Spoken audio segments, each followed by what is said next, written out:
तो सीधे चलते हैं बिम्स्टेक शिखर सम्मेलन को, जहां प्रधानमंत्री नरेंद्र मोदी संबोधित कर रहे हैं। BIMSTEC summit. मैं बहुत ही प्रसन्न हूं। बिम्स्टेक की स्थापना का यह 25वां वर्ष है, इसलिए आज की समिट को मैं विशेष रूप से महत्वपूर्ण मानता हूं। इस लैंडमार्क समिट के परिणाम बिम्स्टेक के इतिहास में एक स्वर्णिम अध्याय लिखेंगे। एक्सेलेंसीज, पिछले 2 सालों के चुनौतीपूर्ण माहौल में राष्ट्रपति राजपक्ष ने बिम्स्टेक को कुशल नेतृत्व दिया है। सबसे पहले मैं उनका अभिनंदन करता हूं। आज के चुनौतीपूर्ण वैश्विक परिप्रेक्ष्य में से हमारा क्षेत्र भी अछूता नहीं रहा है। हमारी अर्थव्यवस्थाएं, हमारे लोग अभी भी कोविड-19 पैंडेमिक के दुष्प्रभावों को झेल रहे हैं। पिछले कुछ सप्ताहों के यूरोप के डेवलपमेंट्स ने अंतर्राष्ट्रीय व्यवस्था के स्थायित्व पर प्रश्न चिन्ह खड़ा हो गया है। इस संदर्भ में बिम्स्टेक क्षेत्रीय सहयोग को और सक्रिय बनाना महत्वपूर्ण हो गया है। हमारी क्षेत्रीय सुरक्षा को अधिक प्राथमिकता देना भी अनिवार्य हो गया है। एक्सेलेंसीज, आज हमारे बिम्स्टेक चार्टर को एडॉप्ट किया जा रहा है। एक संस्थागत आर्किटेक्चर की ओर हमारे प्रयासों के लिए एक महत्वपूर्ण कदम है। इसके लिए मैं अध्यक्ष महोदय का आभार व्यक्त करता हूं। चार्टर में हमने हर 2 साल में समिट मीटिंग्स और सालाना विदेश मंत्रियों की बैठक का निर्णय लिया है। मैं इसका स्वागत करता हूं।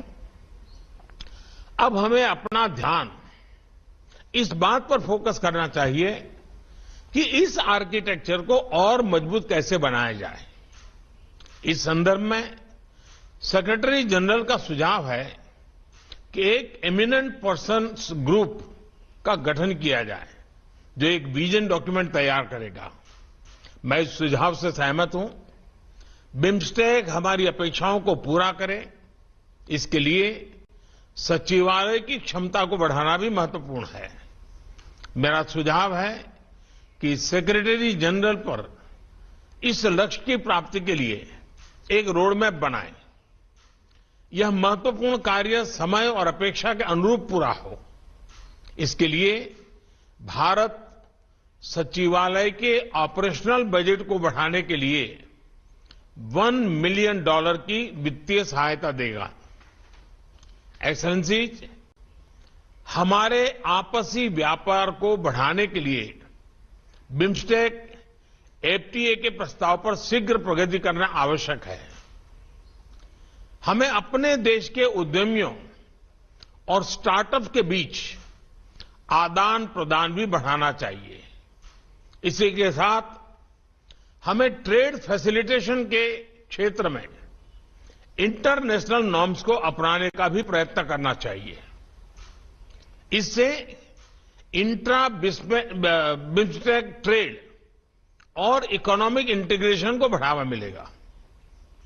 इस संदर्भ में Indian council for research on international economic relations ADB के साथ मिलकर हमारे अधिकारियों की जागरूकता बढ़ाने के लिए एक कार्यक्रम शुरू करने वाला है। मैं आशा करता हूं कि सभी देश के संबंधित अधिकारी इसमें नियमित रूप से शामिल होंगे। एक्सेलेंसीज, हमारे बीच बेहतर इंटीग्रेशन, बेहतर व्यापार, बेहतर पीपल टू पीपल संबंधों का मुख्य आधार बेहतर कनेक्टिविटी है। इस पर हम जितना भी जोर दें कम है। आज हमने बिम्स्टेक के master plan for transport connectivity को एडॉप्ट किया है। इसे तैयार करने के लिए मैं एडीबी का आभार व्यक्त करता हूं। हमें इस मास्टर प्लान के शीघ्र इंप्लीमेंटेशन पर जोर देना चाहिए। इसी के साथ कनेक्टिविटी के क्षेत्र में पहले से चल रहे इनिशिएटिव पर भी हमें तेजी से आगे बढ़ना होगा। बे ऑफ बंगाल में एक कोस्टल शिपिंग इकोसिस्टम स्थापित करने के लिए एक कानूनी फ्रेमवर्क शीघ्र विकसित करना आवश्यक है। इलेक्ट्रिसिटी ग्रिड इंटरकनेक्टिविटी को भी चर्चाओं से आगे ले जाकर धरातल पर उतारने का समय आ गया है। इसी तरह रोड कनेक्टिविटी बढ़ाने के लिए भी एक लीगल फ्रेमवर्क की स्थापना महत्वपूर्ण है। एक्सेलेंसी, हमारे क्षेत्र पर हमेशा से प्राकृतिक आपदाओं का खतरा रहा है। डिजास्टर मैनेजमेंट, विशेषकर डिजास्टर रिस्क रिडक्शन पर सहयोग के लिए BIMSTEC centre for weather and climate एक महत्वपूर्ण संस्था है और इसे सक्रिय बनाने के लिए मैं आप सबका सहयोग चाहूंगा। इस सेंटर के कार्य को पुनः शुरू करने के लिए भारत $3 मिलियन का योगदान करने को तैयार है। भारत ने हाल में तीसरी बिम्स्टेक डिजास्टर मैनेजमेंट एक्सरसाइज पैनेक्स 21 आयोजित की। इस तरह की एक्सरसाइजेज नियमित रूप से होनी चाहिए ताकि हमारे अधिकारियों के बीच डिजास्टर के समय साथ काम करने की इंस्टीट्यूशनल व्यवस्था मजबूत हो। एक्सेलेंसीज, क्वालिटी एजुकेशन संबंधित सस्टेनेबल डेवलपमेंट गोल को प्राप्त करना हम सभी की राष्ट्रीय नीतियों का महत्वपूर्ण हिस्सा है। हम नालंदा अंतर्राष्ट्रीय विश्वविद्यालय द्वारा दी जाने वाली बिम्स्टेक स्कॉलरशिप योजना का विस्तार करने और उसका दायरा बढ़ाने की दिशा में काम कर रहे हैं। हम बंगाल की खाड़ी को केंद्र में रखते हुए मरीन साइंस पर ज्वाइंट रिसर्च को बढ़ावा देने का भी प्रयत्न कर रहे हैं। कृषि क्षेत्र सभी बिम्स्टेक देशों की अर्थव्यवस्था का आधार है। हमारे बीच वैल्यू एडेड कृषि प्रोडक्ट्स की रीजनल वैल्यू चेन बनाने की अच्छी संभावनाएं हैं। इसके लिए हमने भारत के एक संस्थान RIS को व्यापक अध्ययन करने का कार्य दिया है। एक्सेलेंसी, सुरक्षा के बिना हमारे क्षेत्र की समृद्धि या विकास सुनिश्चित करना असंभव है।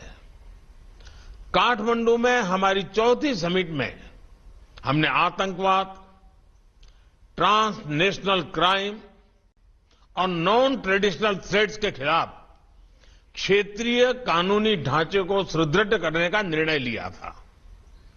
हमने अपनी लॉ एनफोर्समेंट एजेंसीज के बीच सहयोग बढ़ाने का भी फैसला किया था। मुझे खुशी है कि हमारा कन्वेंशन टू कॉम्बैट टेररिज्म पिछले साल से सक्रिय हो गया है। आज की समिट के दौरान हमारे बीच mutual legal assistance treaty on criminal matters पर भी हस्ताक्षर हो रहे हैं। इसी तरह के अन्य इंस्ट्रूमेंट्स पर भी हमें तेजी से आगे बढ़ना चाहिए ताकि हमारी कानूनी व्यवस्थाओं के बीच बेहतर समन्वय बन सके। आज हमारे डिप्लोमेटिक ट्रेनिंग इंस्टीट्यूट्स के बीच सहयोग के लिए एक समझौते पर हस्ताक्षर हो रहे हैं। ऐसा ही एग्रीमेंट हम अपने लॉ एनफोर्समेंट ट्रेनिंग इंस्टीट्यूट्स के बीच भी कर सकते हैं। भारत की फॉरेंसिक साइंस यूनिवर्सिटी अपनी फील्ड में एक यूनिक वर्ल्ड क्लास संस्था है। हम इसमें बिम्स्टेक देशों के पुलिस और फॉरेंसिक ऑफिसर्स के लिए कैपेसिटी बिल्डिंग की व्यवस्था भी कर सकते हैं। एक्सेलेंसी, आज जब हमारा क्षेत्र स्वास्थ्य और इकोनॉमिक सिक्योरिटी की चुनौतियों का सामना कर रहा है, हमारे बीच एकजुटता और सहयोग समय की मांग है। आज समय है बे ऑफ बंगाल को bridge of connectivity, bridge of prosperity, bridge of security बनाने का। मैं आप सबका आह्वान करता हूं कि 1997 में जिन लक्ष्यों के लिए हमने साथ साथ चलने का निर्णय लिया था, उनकी प्राप्ति के लिए हम एक नए जोश, नई ऊर्जा के साथ फिर से अपने आप को समर्पित करें। प्रधानमंत्री प्रयुत चान-ओचा बिम्स्टेक के अगले अध्यक्ष के रूप में मैं थाईलैंड का स्वागत करता हूं और शुभकामनाएं देता हूं। आप सबका बहुत बहुत धन्यवाद। प्रधानमंत्री नरेंद्र मोदी बिम्स्टेक के शिखर सम्मेलन को संबोधित कर रहे थे। उन्होंने कहा कि इस बिम्स्टेक के सचिवालय को बढ़ाने की आवश्यकता है और इसके लिए जो जरूरी कदम हो वो बिम्स्टेक के महासचिव को जरूर जल्द से जल्द उठाने चाहिए। जम्मू कश्मीर के श्रीनगर में 2 आतंकी ढेर। और इस समय एक बड़ी खबर आ गई, सीधे उस खबर का रुख कर लेते हैं। कोरोना को लेकर यूपी के मुख्यमंत्री योगी आदित्यनाथ ने आज सुबह 10:30 बजे बैठक बुलाई है। ये बैठक टीम 9 की है। चुनाव नतीजों के बाद टीम 9 की ये पहली बैठक होगी जिसमें स्वास्थ्य मंत्री ब्रजेश पाठक समेत टीम 9 के सभी अधिकारी मौजूद रहेंगे।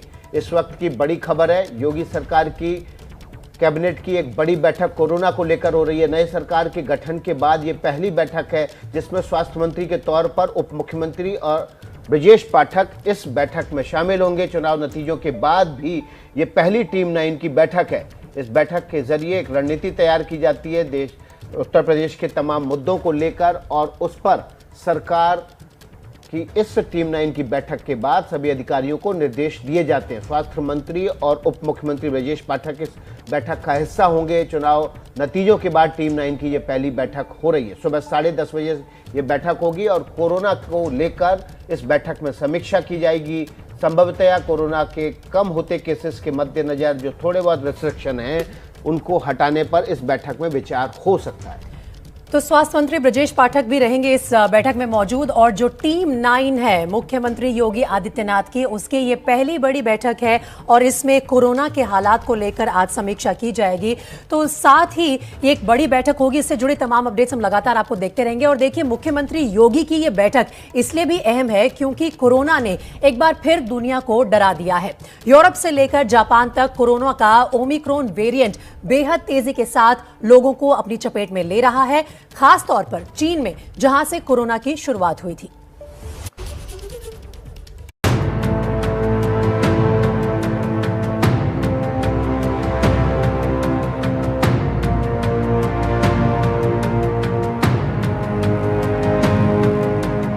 ये है चीन का खूबसूरत शहर शंघाई। ये शहर अपनी आलीशान इमारतों, शानदार सड़कों और जिंदा दिल लोगों के लिए जाना जाता है। शंघाई को ग्लोबल फाइनेंशियल हब भी कहते हैं। लेकिन इन दिनों शंघाई बड़ी मुसीबत में है। शंघाई की सड़कें सूनी पड़ी हैं और करीब 2,60,00,000 लोग घरों में बंद हैं। ऐसा कोरोना की नई लहर की वजह से हुआ है। चीन में तेजी से फैलते ओमिक्रॉन की वजह से शंघाई में सख्त लॉकडाउन लगा दिया गया है। लोगों को बस कोरोना टेस्टिंग के लिए घर से बाहर निकलने की इजाजत है। मंगलवार को शंघाई में रिकॉर्ड 4,477 नए कोरोना के मामले दर्ज होने के बाद हड़कंप मच गया। शंघाई एक्सपो सेंटर की ये तस्वीरें देखकर आपको स्थिति की गंभीरता का अंदाजा होगा। इस आइसोलेशन सेंटर में 6,000 मरीजों के इलाज का इंतजाम किया गया है। यही नहीं, शंघाई के बड़े बड़े स्टेडियम्स को भी कोविड केयर सेंटर में बदल दिया गया है। शंघाई प्रशासन जीरो कोविड पॉलिसी के तहत पूरी आबादी का कोविड टेस्ट करने में जुटा है। चीन में सिर्फ शंघाई ही नहीं, बड़े प्रांत इन दिनों कोरोना की भयंकर लहर से गुजर रहे हैं। ये हाल तब है जब चीन में 87% लोगों का वैक्सीनेशन हो चुका है, लेकिन फिर भी ओमिक्रॉन का BA.2 वेरिएंट यानी स्टेल्थ ओमिक्रॉन लोगों को अपनी जद में ले रहा है। चीन के अलावा दक्षिण पूर्वी एशिया के कई और देश इन दिनों कोविड की लहर का सामना कर रहे हैं। इसमें Japan, Thailand, Malaysia, Indonesia, south Korea की हालत सबसे खराब है। साउथ कोरिया में तो पिछले 24 घंटे में 3,47,374 नए केस सामने आए हैं, जबकि 237 लोगों की जान गई है। यही हाल यूरोप के देशों का भी है। France, Britain, Germany, Netherlands, Italy, Australia समेत कई देशों में हालात तेजी से बिगड़ रहे हैं। फ्रांस में तो फिर से स्वास्थ्य सुविधाओं की कमी हो गई है। भारत में भी कोरोना की नई लहर का खतरा बना हुआ है। विशेषज्ञ जून में चौथी लहर की भविष्यवाणी कर रहे हैं और इसलिए सरकार ने भी इंतजामों को दुरुस्त करना शुरू कर दिया है।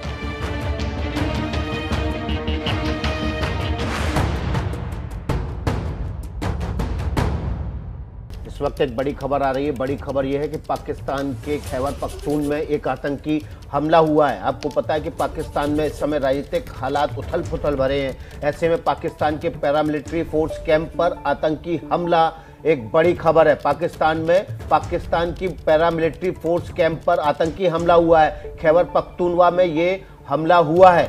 इस वक्त की बड़ी खबर, पाकिस्तान में आतंकी हमला हुआ। आतंकी हमले में पैरामिलिट्री कैंप को निशाने पर लिया गया। खैबर पख्तूनख्वा में इलाके में यह आतंकी हमला हुआ है। इस समय पाकिस्तान में राजनीतिक हालात बेहद उथल पुथल भरे हैं। इमरान खान की गद्दी जाने वाली है। विपक्ष लगातार जोर आजमाइश कर रहा है। 31 तारीख को इस पर अविश्वास प्रस्ताव पर पाकिस्तान में वोटिंग हो सकती है। उस बीच ये खबर आ रही है कि पाकिस्तान में पैरामिलिट्री फोर्सेस के कैंप पर आतंकी हमला हुआ है। यह आतंकी हमला खैबर पख्तूनख्वा में हुआ है। इस वक्त की बड़ी खबर, ज्यादा जानकारी जैसे ही आएगी हम आपको अवगत कराएंगे। इस वक्त की बड़ी खबर है कि पाकिस्तान के एक पैरामिलिट्री फोर्स के कैंप पर आतंकियों ने हमला किया है।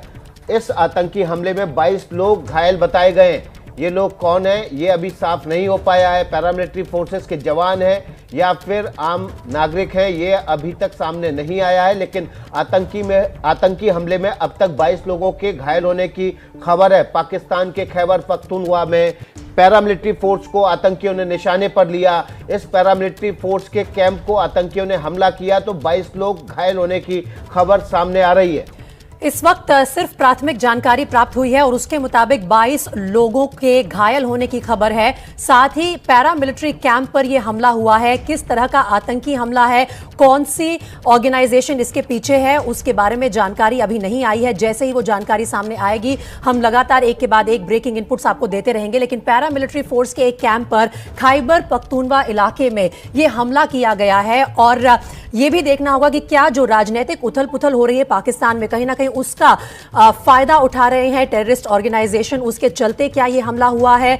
3 हमलावरों को मार गिराए जाने की भी खबर आ रही है। और साथ ही इस वक्त जो बड़ी खबर आ रही है, पाकिस्तानी तालिबान ने इस हमले के पीछे जिम्मेदारी ली है कि उन्होंने यह हमला कराया है खैबर पख्तूनख्वा इलाके में पैरामिलिट्री फोर्स के एक कैंप पर, जिसमें 22 लोग घायल हो गए हैं। और ये पहली तस्वीरें उसी इलाके से सबसे पहले आप देख रहे हैं एबीपी न्यूज पर। इस वक्त एम्बुलेंस के सायरन आपको सुनाई दे रहे हैं, लेकिन लोग भी काफी तादाद में इस इलाके में मौजूद है। पूरी तरह से थोड़ी देर में कॉर्डन ऑफ कर दिया जाएगा इस पूरे इलाके को। पाकिस्तान का खैबर पख्तूनख्वा इलाका और यहां पर पैरामिलिट्री कैंप पे एक कैंप पे जो हमला हुआ है उसमें 22 लोगों के घायल होने की खबर है। इस वक्त की बड़ी खबर यह है कि पाकिस्तान तालिबान ने इस हमले की जिम्मेदारी ली है और साथ ही बताया यह भी जा रहा है कि 3 आतंकियों को मारा गया है, 3 हमलावरों को मार दिया गया है इस हमले में जो शामिल थे। लेकिन क्या बड़ी वजह है, किस तरह का स्ट्रेटेजिक इंपॉर्टेंस है इस पैरामिलिट्री कैंप के जो खैबर पख्तूनख्वा इलाके में है, उसके बारे में तमाम जानकारी एक एक करके हम आपको दे रहे हैं। हमजा अली इस वक्त मेरे साथ जुड़ रहे हैं, हमजा अमीर माफ कीजिएगा, मेरे साथ जुड़ रहे हैं। अब उनसे ही जान लेते हैं कि क्या हुआ है इस इलाके में। हमजा, सबसे पहले ये बताइए कि कितना बड़ा हमला था और इस वक्त ग्राउंड जीरो के ताजा हालात क्या है। देखिए, एक बहुत मेजर हमला है क्योंकि टांग डिस्ट्रिक्ट की लोकेशन बड़ी इंपॉर्टेंट है। ये टांग डिस्ट्रिक्ट की लोकेशन नॉर्थ वजीरिस्तान के पास है। इसके करीबी एरियाज में दरा आदम खेल है, लंडी कोतल है और उसके आगे जो है जाके बन्नू का एरिया लगता है। तो एक बहुत ही सेंसिटिव एरिया है और इसकी वहाँ पे जो एफसी की डिप्लॉयमेंट्स हैं वो भी बड़ी इंपॉर्टेंट है। ऐसे में सुसाइड बॉम्बर्स कहा यह जा रहा है कि कम से कम 4 या 5 के करीब सुसाइड बॉम्बर्स वहाँ घुसे हैं और उन्होंने अपने आप को वहाँ पे ब्लो आउट करने की कोशिश की है। लेकिन जो है वो उसको फॉइल किया गया है। बट अभी तक जो है वो कहा यह जा रहा है कि 3 दहशतगर्द में से 6 में से 3 मार दिए गए हैं, बाकियों से मुकाबला चल रहा है। सिक्योरिटी फोर्सेस ने जो है ऑपरेशन जारी किया हुआ है। पाकिस्तान की एफसी की जो है कैजुअलिटीज भी रिपोर्ट की जा रही हैं, और सबसे बड़ी बात यह है कि इस अटैक का जो रिस्पॉन्सिबिलिटी है, जो जिम्मेदारी है, वो तहरीक तालिबान पाकिस्तान ने क्लेम की है। अब ये एक ऐसे वक्त में हो रहा है जब कुछ ही दिन पहले अफगानिस्तान की साइड से पाकिस्तान में घुसने की कोशिश की गई थी तहरीक तालिबान पाकिस्तान के फाइटर्स की, और पाकिस्तान ने कहा था कि उन्होंने उनको घुसने नहीं दिया। इसमें भी पाकिस्तान के 6 जवान शहीद हुए थे। तो एक बहुत बड़ा हमला है, एक ऐसे वक्त में है जब पाकिस्तान में पॉलिटिकल टर्मोइल चल रहा है। शाह महमूद कुरैशी चाइना में मौजूद हैं, और ऐसे में इस तरह का अटैक एफसी के उसमें और टांग डिस्ट्रिक्ट के अंदर होना वाकई एक बहुत बड़ा सीरियस सिक्योरिटी लैप्स है। जी, ये आतंकी हमला पाकिस्तान की पैरामिलिट्री फोर्स के कैंप पर किया गया है। तस्वीरें आपके सामने हैं। आतंकी हमले में 22 लोगों के घायल होने की खबर है। पाकिस्तान के पैरामिलिट्री फोर्स के कैंप पख्तूनवा खैबर पख्तूनख्वा में यह अटैक हुआ है। तस्वीरें आप देख रहे हैं किस तरह से एम्बुलेंस मौके के लिए दौड़ रही हैं ताकि वहां पर जो घायल हैं उनको निकाला जा सके। यहाँ पर अफरा तफरी का माहौल है इस वक्त। वैसे भी पाकिस्तान में राजनीतिक उथल पुथल मची हुई है। उसी उथल पुथल के बीच ये आतंकी हमला पाकिस्तान के लिए एक बड़ा झटका है। हमजा अमीर हमारे साथ ज़्यादा जानकारी के साथ जुड़ गए हैं। हमजा, क्या जानकारी मिल पाई? पाकिस्तान तहरीक तालिबान ने ये हमला किया है, लेकिन अभी तक कितने घायल हैं, कितनी कैजुअलिटीज हुई हैं?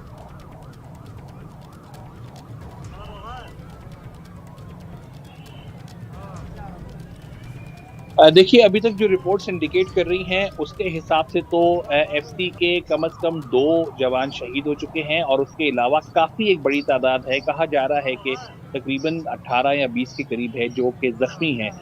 6 का कहा जा रहा है कि 6 दहशतगर्द हैं जो सुसाइड बॉम्बर्स हैं, जो अंदर एफसी के इस लोकेलिटी के अंदर घुसे हैं, टांग डिस्ट्रिक्ट एरिया के अंदर। और टांग सिटी जो है उसको इस वक्त बिल्कुल पूरे तरीके से बंद कर दिया गया है। वहाँ पे ऑपरेशन अभी भी जारी है। अभी भी आपस में दहशतगर्दों की और सिक्योरिटी फोर्सेस की लड़ाई जारी है।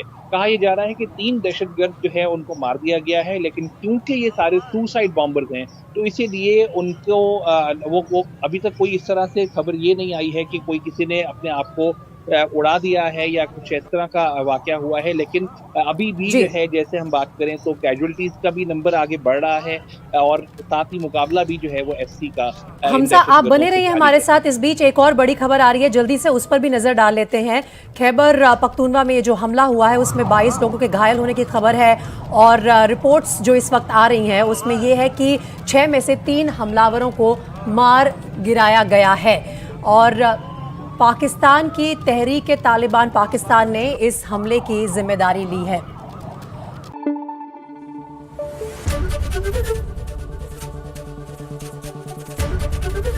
एबीपी न्यूज आपको रखे आगे।